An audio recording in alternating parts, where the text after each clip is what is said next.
know you heard me on the radio. Flexing, she loved the sound of my voice, it's the best thing.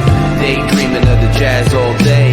Pick up the phone late night with Larry K. I know you heard me on the radio. Flexing, she loved the sound of my voice, it's the best thing. Daydreaming of the jazz all day. Pick up the phone late night with Larry K.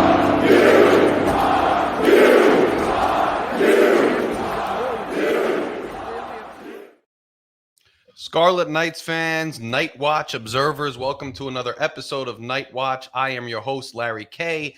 As you know, we're coming off a tough loss in Lincoln, Nebraska last week, but the Big Ten schedule does not stop in any way, shape, or form.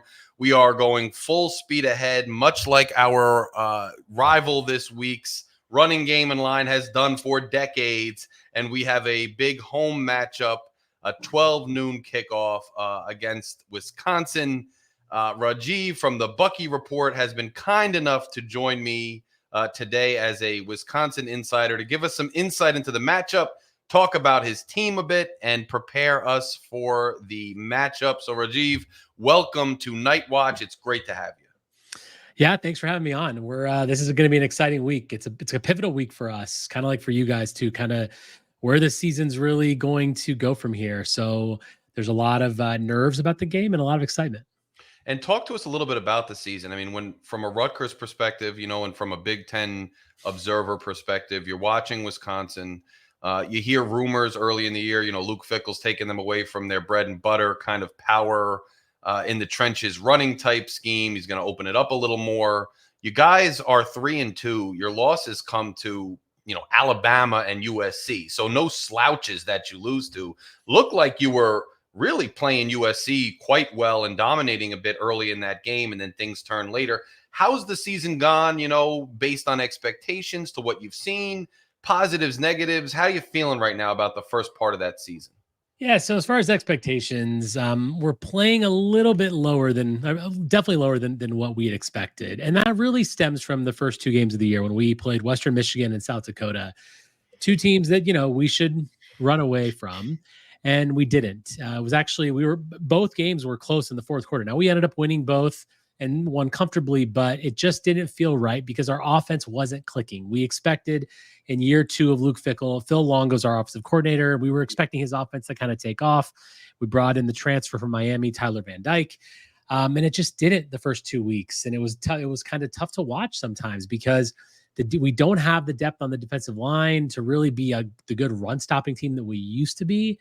And then we weren't seeing Phil Longo's offense taking off. Then we come against Alabama, and Tyler Van Dyke tears his ACL on the first drive of the game. So there goes our starting quarterback for the year. And we played him tough for a short amount of time, and then it's Alabama's Alabama. We got run out of the stadium. Then we went to USC, and I was at that game. We were up 21-10 in the first half, and it was like, okay, this is great. USC made mistakes. We capitalized on them. But then in the second half, our defense literally just went nowhere. Our offense went nowhere, and they were able to go to a comfortable win, which it was actually much closer than the score indicated. So in general, there's still a lot of excitement for Luke Fickell. I mean, I'm an optimistic fan, so I certainly believe in what Luke Fickell should do for the program and where he's going to take us. But right now, we're kind of struggling with our offensive identity. We're a team that, as you said, we run the ball. We're a very, run-heavy team. We knew the air raid was coming in, but we expected it to look a little better than this. So we're leaning on our running game because that's where our strength is. Our offensive line is extremely good, and we've got a good running back system. So if that works, then our backup quarterback, who's now our starter, Braden Locke, can throw the ball to a fairly good crop of receivers. It just has got to click. It clicked in the Purdue game, but it was Purdue. They are really bad. If you haven't watched them, they're really bad. I heard that. But we had to do it. We still had to go out there and get it done. We beat them 52-6. So right now, this is where the season kind of hinges. We have at Rutgers and at Northwestern, and then it gets really tough. We play Penn State, Oregon, Iowa. So if we're going to have a 7-5 season, bowl eligibility, like a season, like a winning season to keep our streak alive, which it's the longest streak in the country at 22 years. This is a must win for us as far as that pivotal moment in the season. So we're really hoping we can get there at the beginning of the season. I actually predicted this game as a loss. I think Rutgers is a good team, but we'll see what happens now. Yeah, and I didn't know what to do early in the season between this game and the Nebraska game. I thought they'd split. I picked Nebraska as the loss, this as the win, and I did so extremely with caution because we haven't beat Wisconsin, and it was tough to do. I only picked it based really on home and away. One down, I'm hoping one to go goes our way. But you mentioned Braden Locke there, the backup quarterback who's come in. And then you mentioned the running game. I understand Malusi is done. He's stepping away from football. You talked a little bit about a running back by committee, and you kind of said something that kind of made me perk up there. You said that without the starting quarterback who goes down the first drive against was it Alabama or USC? Yeah, Alabama. Alabama. And now you got Braden Locke coming in, and you're relying more on the running game again. You still have a really good O-line in run blocking. That's the Wisconsin we know. So are you thinking that despite the fact that it looked like you might be transitioning more into that air raid offense, that you're relying on an old friend, the running game? And is it as potent and as strong and consistent as we've seen in previous years for the Yeah, we are relying on it more, and we're still going to pass the ball quite a bit. We've got really good slot receivers and Will Pauling and Tretch Kekahuna, who Tretch is a redshirt freshman. I mean, big time game against Purdue. So we have weapons there, but we are still going to we're going to lead on the run because the O line is the strength, and that's really where it is. That being said, you mentioned about years past, it's not as prolific as years past. I mean, we don't have. So when we lost Braylon Allen, we lost kind of our bell cow, and we've always had that one sort of guy that is just dominating, kind of like you guys have in Monangai right now. So I feel like we don't have that right now. We've got Tawi Walker, who was a transfer. We've got Darian Dupree, who is a true freshman, who we think is the next guy, and he's now getting second rep carries. He's number 2 in line. So that's pretty good. And we're happy with that. It is still committee. We hope somebody kind of emerges as the guy out of this group. But the O-line is good enough that we still should hopefully see a 4.5, hopefully 5-ish yards of carry for the game. We should be able to break one, hopefully, but we're going to depend on that. And if we can establish that and use play action, then Braden Locke can find those receivers, and hopefully we can challenge you. Now the thing that we're worried about is, I know that the strength of your defense is your secondary. And I watched the Nebraska game. I saw that, and I feel like we need to be able to run the ball on Rutgers if we're going to win this game. Yeah, I was going to just say, as you were kind of talking there, that one of the issues for our defense this year has been linebackers, and at some points the interior defensive line. And if you can get the run game going, that might be a very big boon for Wisconsin in this game, because especially we saw against Nebraska, and obviously Dylan Raiola, very talented young quarterback, but we got to him kind of for the first time all season. We were getting home on the quarterback, and the secondary was, even some of the depth players were stepping up and playing pretty well. So it looks like, while we've struggled a bit in run defense, our pass defense is rounding the corner. So that'll be interesting. Speaking of your passing game, Braden Locke comes in. As I understand it, he's a 6 foot, 205-pound quarterback.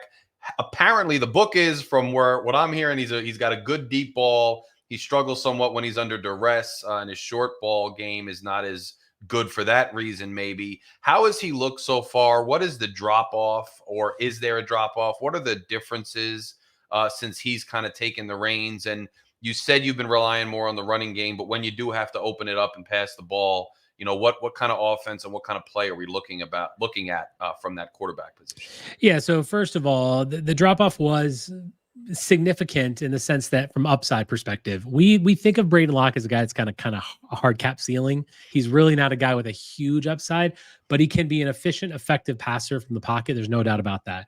Tyler Van Dyke had the running threat. He wasn't really running well, but we were running a lot of read option with him. But now we're really not doing that as much because Braden Locke just doesn't, he's just not going to run as much. He just doesn't have that. So the pocket passing ability is definitely there.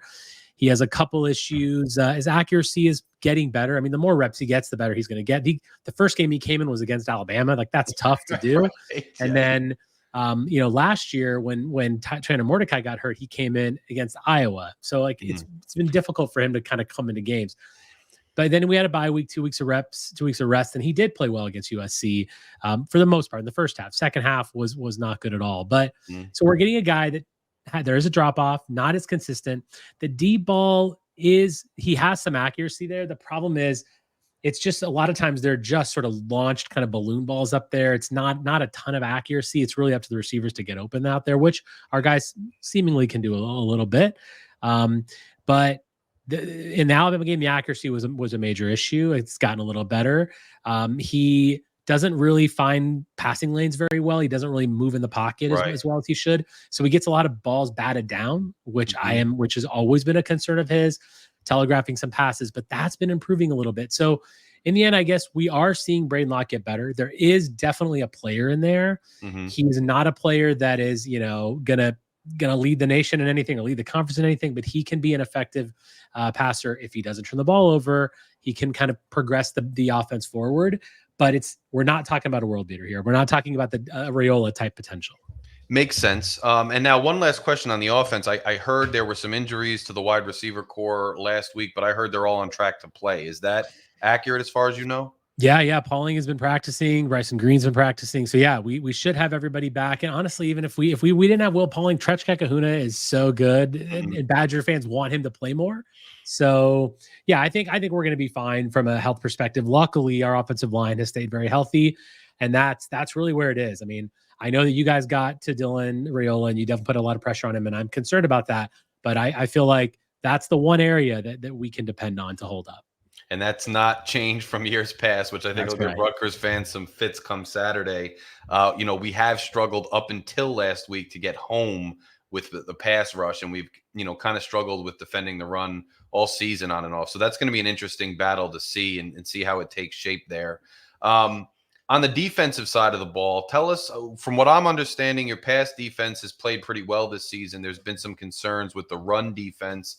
That may, on the converse side of everything, kind of help Rutgers out. We want to run the ball, although I don't think Rutgers did quite enough running against Nebraska. I don't know why. Assuming they get back to running the ball with Monungai and Sam Brown. We do have the offensive line injury. Brian Felter out for the season. Talented guard. You notice the difference in drop-off with Taj White. Defensive line for Nebraska, very talented. So we're trying to kind of wait and see how the new look offensive line does going forward. What can you tell us about the run and pass D for Wisconsin? Yeah, so that's something that's been a tough thing for us because we're so used to, as you know, Wisconsin's defenses historically have been fantastic. They're up there with the Ohio States and Iowas and the Michigans of the world in the pen many years past. But now we're just not there because we don't have the talent up front. We don't have that Keanu Benton type of guy who's now in the Pittsburgh Steelers, and we've got a lot of guys in the NFL. And we don't have that right now. We have a bit of a patchwork D line. We're playing a 2-4-5 system. Our outside linebackers are fairly new. We brought them in on transfer portal. We got a lot from a linebacking perspective and then the transfer portal, and they've played a little better than last year, but still not great.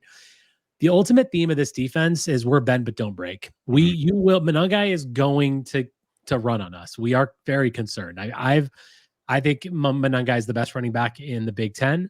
I think he is absolutely incredible, and he will get a lot of yards on Saturday. The thing is, our defense does tighten up in the red zone. We have pretty good red zone defense, and I think we hopefully can get to Kaliak Manis, a guy that we don't like from where he used to play. But I think we can get to him, and I think that especially in the red zone, we will hopefully stop Rutgers from scoring. Given last week you guys struggled to obviously put in the end zone. Your kicker's not the greatest, so we have I think that as long as we know Monungai is going to get his, we just got to keep him out of the end zone. We got to limit the explosives. And Monungai has the ability to do that. Once he gets to the second level, he seems to always find a way, which concerns us. But our best defender is our safety, Hunter Wooler, and Preston Zachman are a really good safety unit. So, we can withstand that a little bit and hopefully, clean that up on the back end. But it's a defense that we're going to give up yards. Hopefully we're not going to give up a lot of points. Pass defense, that's the strength of our similar to you. That's the strength of our defense. We've got, an all Big Ten corner in Ricardo Hallman. The other side is Nizer Forkran, and then two really good safeties in Hunter Wooler and Preston Zachman, and a nickelback, Max Lofi, Austin Brown. So we've got good players in the secondary. The question is, can we get to Kaliak Manis routinely? Our pass rush has been very hit or miss. If your offensive line, maybe we can potentially exploit the injury that you have. That's something that we're going to need to do to really neutralize him, and then hopefully find a way to just let Monungai get his, But if we can stop everything else, hopefully we can stand a chance. Yeah, I was going to ask you about the pass rush because I think one of the things to look out for, if you're a Badger fan, is Ethan Kaliakmanis has been very efficient, I would call his play, up until last week, where he was getting quite rattled. He was getting hit a lot, and it really definitely affected, I think, our passing game quite a bit in a lot of ways. So I think one of the keys to the game here might be the pass rush for Wisconsin, and whether they can get to him. Yeah, it's difficult because when we rush 4, we haven't really been getting to many people. Even last week, we struggled to get to Hudson Card. We got a little bit to him, but in the USC game, we actually did play a little better. And what we've learned from USC is their offensive line really isn't as good as their ranking might suggest. So I think we're going to struggle to get there. I'm hoping that I'm always calling for more blitzing because I know we don't have the guys. So you need to send 5 in there to get Kaliakmanis down. Hopefully we do that and we can hold up on the back end because our secondary is a strength. But yeah, it's a big question mark for us too. If Rutgers is going to put up a lot of points, it's really going to be because of Monangai and the fact that we're not going to be able to get to Kaliakmanis as often as we want to. Makes sense. And then you mentioned the kicker, Jay Patel. One of the things I've noticed, and I've kind of been calling out our coaching staff, is they've trotted him out there for 50-plus yard field goals so many times and then gone for it when we're closer in or done some other things. And instead of building his confidence with the quicker, he's more of an accurate kicker than a leg kicker, although he had plenty of leg on the 50-yarder, but not enough accuracy. Mm-hmm. My only point in saying that is he has been shaky. And I think some of this may come down to a kicker in a game that looks like it might depend a lot on ball control and who's moving the ball and possessing it and keeping control of the game a little more. The kicking game comes into play. We have been shaky, and I hope that our staff is willing to give him a shot a little closer in, build some confidence, and stop going for these 50-plus yarders. But we'll see. How's your kicking game? How's your special teams? A bit of hit and miss. We've had a couple muffed punts this year, which is never a good sign for any team ever. So hopefully that doesn't happen because that's happened a little bit. We've also had it happen the other direction.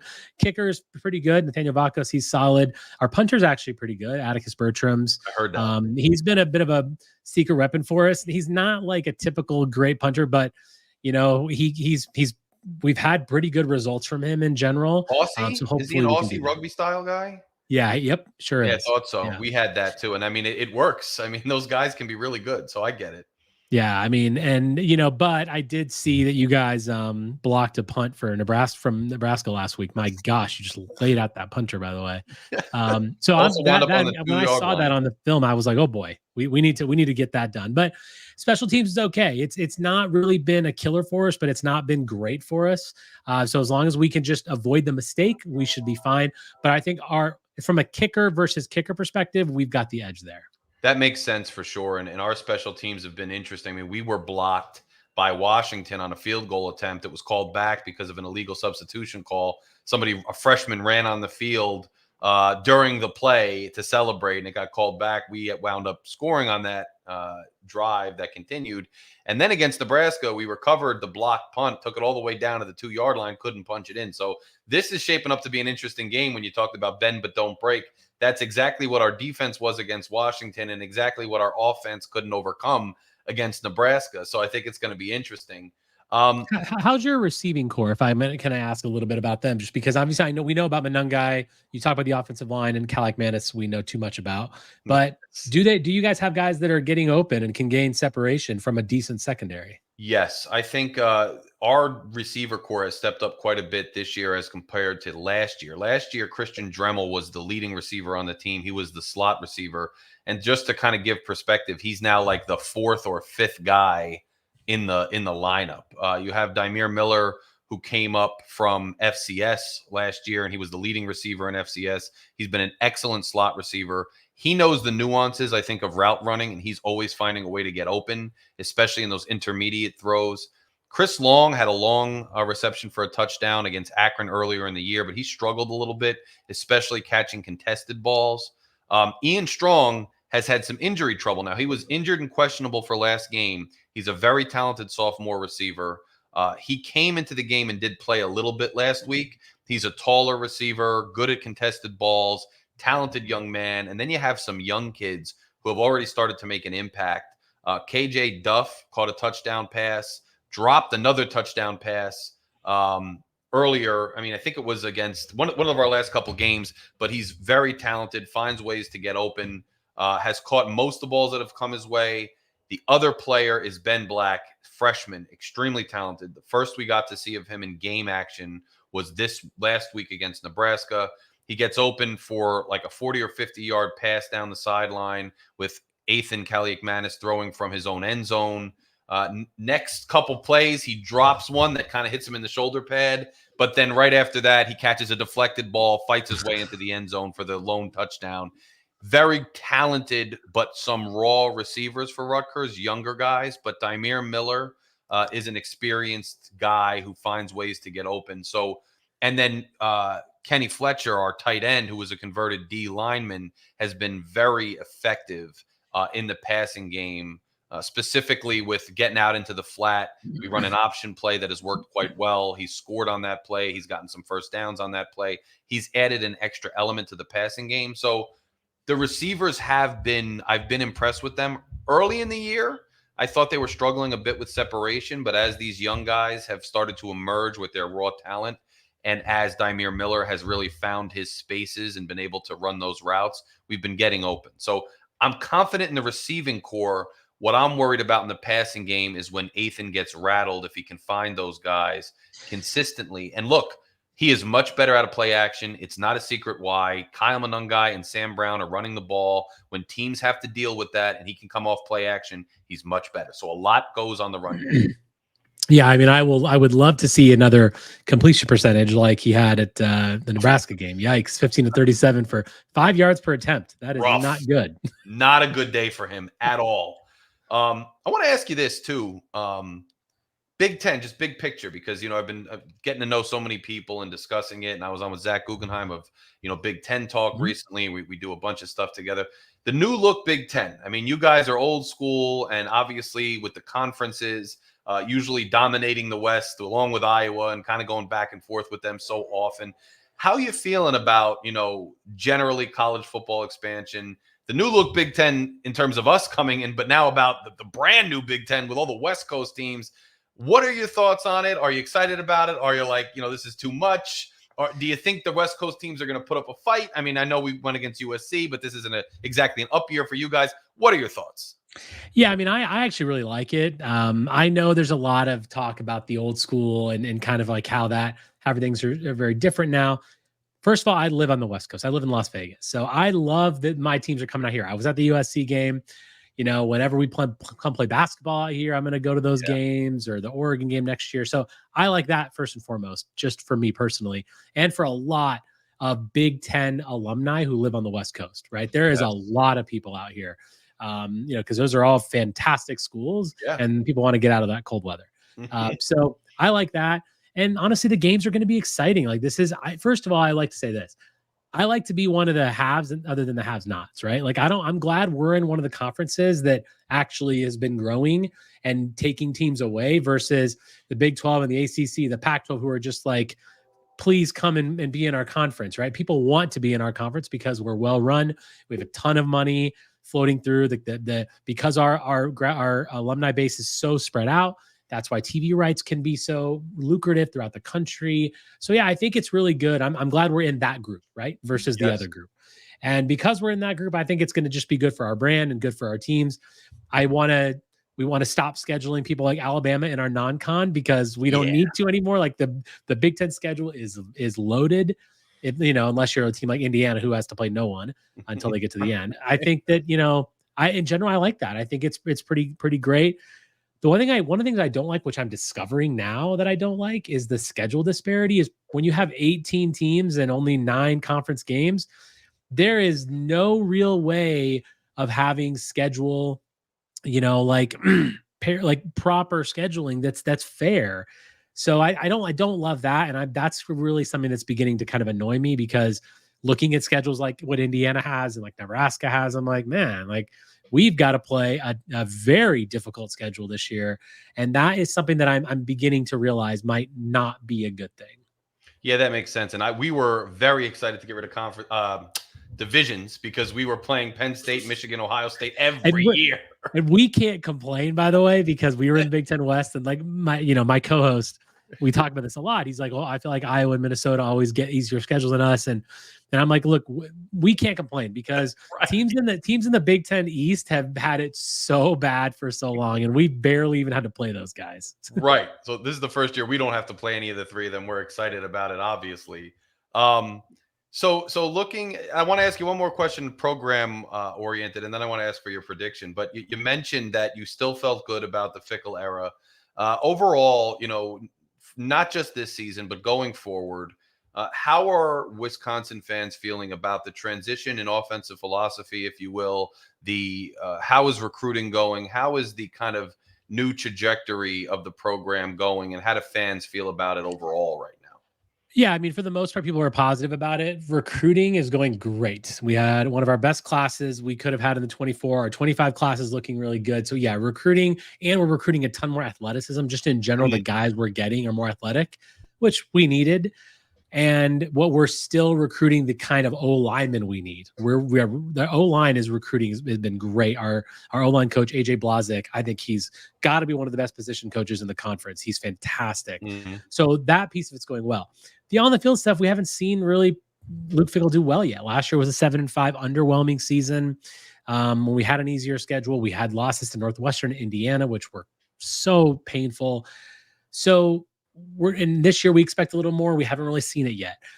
So the on the field thing, there's some question marks. Will Phil Longo stay past this year? Probably not. Right. I think there's a lot of questions about the coordinators. That's kind of been the big thing. People believe in Fickell because the recruiting is going well and his vision is there.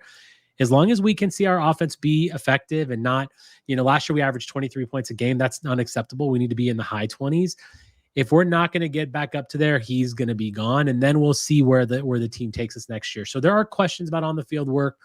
Recruiting, we're no question marks. Overall culture and future of the program, I think we feel pretty good about. Mm-hmm. But there are certainly people out there that wish we would have kept Jim Leonard and hired and made him the head coach, or not even let go of Paul Chryst.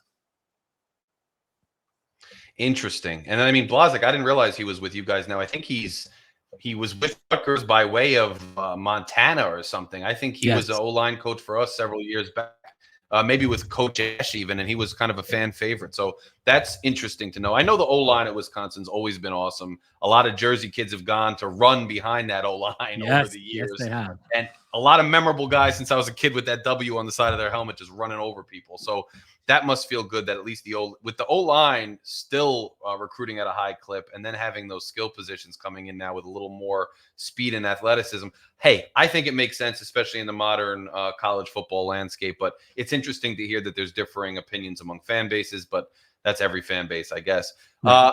Let's get into predictions. You told me you marked it as a loss preseason, but you're feeling better now after seeing how things have gone. I marked it as a win. I'm nervous about it. This, to me, looks like a toss-up. A lot of Rutgers games do. I think it's going to be a tough out. What's your prediction for the game? Yeah, I've been back and forth on this. Yeah, before season, I definitely thought Rutgers was going to get us. Frankly, it's Kaliak Manis is the reason that I'm not predicting a victory for you and predicting a victory for us, because we've seen him. I don't think he's that good. But then again, it's not like our offense is great either. But Monangai scares me. I'm really hoping we can do something there. Ultimately, I think we're going to be able to run the ball. And so both of us, both our teams, there's going to be a lot of rushing yards. I was really surprised to see that you guys actually threw the ball more than you ran the ball last week. I don't know what that was all about. Like, very strange. And that's, again, I haven't watched the full game yet, but I'm in the middle of it actually. But you're not going to get answers there. No one knows why. It's very strange. No one knows. So my prediction is actually 20-14. I think Wisconsin wins 20-14. We will end up kicking a couple field goals. I think you guys will miss maybe a field goal, hopefully. Mm-hmm. It's going to be a really close game. It's going to be a 4-quarter game. We are just, that's honestly, Larry, that's more wishful thinking for me than anything else, because I want so badly for us to turn a corner and to feel really good going into this very tough stretch we're about to embark on in 3 weeks. And I'm hoping that this is one of those games we can get done. This is not going to be easy. Greg Schiano, I think he's a great coach, and I'm really proud of Rutgers for bringing him in. I think he's the guy that Rutgers really has needed the whole time. Yes. So that scares me, but I'm just really hoping that we can get this done. 20-14 Badgers. I like it. I mean, I think one of the things I've been saying about the Scarlet Knights is you can talk all you want. You can be good on paper all you want. You can get it done against teams like Washington, who, look, national runner-up, all that. But until you beat the teams that you haven't beat, that you just can't get over the hump with, even when it's been closer. And we know years it hasn't been close at all. And some years you look more evenly matched and they still beat us. Until we beat Wisconsin once and for all for once, I'm going to be very, very, very nervous. We haven't done it yet. I think, just like you think, it's going to come down to a ball control game. Both teams are going to be able to run the ball. I think then the quarterback play, who gets a turnover, whose defense can turn up the heat on the pass rush. I think it's going to come down to that. It might come down to special teams. I hope it's not a field goal battle because it looks like your kicker is more consistent. I'm sticking to my preseason prediction of a Rutgers victory because we're at home, and I do believe in that run game, 24-21.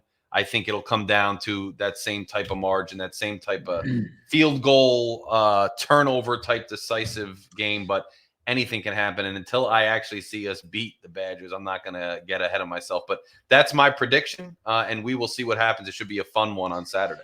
Yeah, the turnover margin is going to be everything in this game, and we've luckily Braden Locke hasn't really done that so far. I mean, he takes care of the ball really well, of course, knock on wood. But that's what I'm really hoping for. I'm hoping that Calic Manis will make a bad decision, which we've seen him do several times, and we've got the secondary to do that. Now you guys have the secondary too, so it's one of us is going to turn the ball over a couple times, one of us isn't, and that's how the game's going to be decided. To me, it's we either team turns the ball over in a tough situation, you're giving the team 7 points, you're screwed. I think that's really what this comes down to. Who can take care of the ball?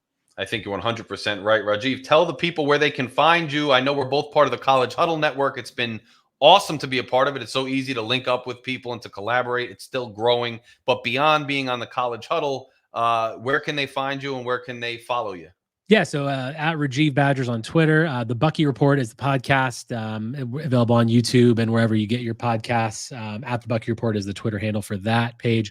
And then also Locked On Badgers. I'm a regular contributor on Locked On Badgers. That's awesome. And guys, remember to subscribe to the channel Night Watch. Make sure you follow Rajeev at Locked On and his other avenues there. Make sure you tune in. A lot of great Big Ten football to come, both for Wisconsin and Rutgers. Click that subscribe button. Tell your friends about the show. Share. Remember, we're available both on YouTube as a video podcast, on anywhere you get your audio podcasts, on every medium. And this will be out ASAP as an audio podcast.